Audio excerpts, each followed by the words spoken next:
সায়ারার দাপটে এবার অনিশ্চয়তায় আশিকি থ্রি। অপরদিকে নিজের স্ত্রীকে কেন মা বলে ডাকেন সঞ্জয় দত্ত জানাবো আপনাদের। প্রথমেই কথা বলি সায়ারা নিয়ে। বক্স অফিসে ঝড় তুলেছে নতুন জুটি আহান পান্ডে এবং অনেক পান্ডার সায়ারা। মাত্র 4 দিনেই পা রেখেছে 100 কোটির ক্লাবে। এর মধ্যেই খবর সায়ারার দাপটে সরে গেল অনুরাগ বসু পরিচালিত আশিকি থ্রি। সায়ারা পরিচালক মোহিত সুরি এক সাক্ষাৎকারে জানিয়েছেন আশিকি থ্রি নাকি নাও তৈরি হতে পারে, কারণ দুটি ছবিরই পটভূমিকায় প্রেম, গল্পও নাকি প্রায় এক।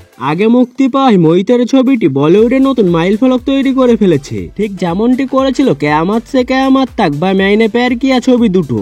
তিনি দাবি করেন ভূষণ কুমার এবং মুকেশ ভাট নাকি তাকে প্রথমে আশিকি থ্রি পরিচালনার জন্য বলেছিলেন। তিনি রাজি না হয় ছবির পরিচালনার জন্য ডাক পান অনুরাগ। ছবির মতোই ছবির পরিচালকের বক্তব্য আপাতত talk of the town. Aashiqui three তৈরি না হওয়ার আভাস পেয়ে আষাঢ়ে মেঘ জমেছে ছবির নায়ক নায়িকা কার্তিক আরিয়ান শ্রীলীলার অনুরাগীদের মুখে। সপ্তাহের দ্বিতীয় দিনে তাদের জন্য এরকম একটি দুঃসংবাদ অপেক্ষা করছে বোধহয় ভাবতেও পারেননি তারা। এদিকে চুপচাপ বসে নেই নিন্দুকেরা। মোহিতের বক্তব্য জেনে তাদের কৌতূহল সায়ারার জনপ্রিয়তায় আশিকি থ্রি ভেসে গেল। কার্তিক শ্রীলীলার এত যত্নে করা প্রেমও কি ভেঙে যাবে?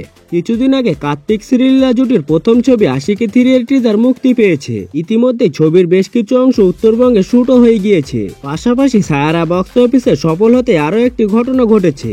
আশিকি থ্রি এবছর দীপাবলির বদলে আগামী বছর মুক্তি পাবে। অনুরাগের তরফ থেকে এমন বার্তা সমাজ মাধ্যমে ভাইরাল হয়েছে।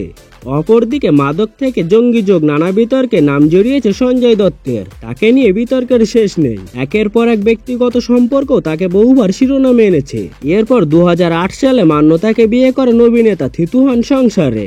এর মধ্যেই তার স্ত্রী মান্যতার জন্মদিনে জানা গেল স্ত্রীকে মা বলে ডাকেন অভিনেতা। কিন্তু কেন? স্ত্রী ও পরিবারের সঙ্গে বেশ কিছু ছবি সোশ্যালে শেয়ার করেছেন সঞ্জয় দত্ত, যেখানে ক্যাপশনে তিনি লিখেছেন শুভ জন্মদিন মা। অভিনেতা নিজেই জানিয়েছিলেন কেন স্ত্রীকে মা সম্বোধন করে তিনি। এক সময়ে ছন্নছাড়া জীবন ছিল তার, বিতর্ক পিছু ছাড়ত না, অন্ধকারের মধ্যে ডুবেছিলেন। সেখান থেকে তাকে আবারও স্বাভাবিক জীবনে ফিরিয়ে এনেছেন মান্যতা, গড়ে তুলেছেন সুখের সংসার। আবার সঞ্জয় যখন ক্যান্সার আক্রান্ত তখনও তার পাশে ছিলেন মান্যতাই। এইসব কিছুর জন্য স্ত্রীর উপর অগাধ ভরসা সঞ্জয়ের, তাই তাকে মা বলে ডাকতেও দ্বিধাবোধ করেন না সঞ্জয় দত্ত।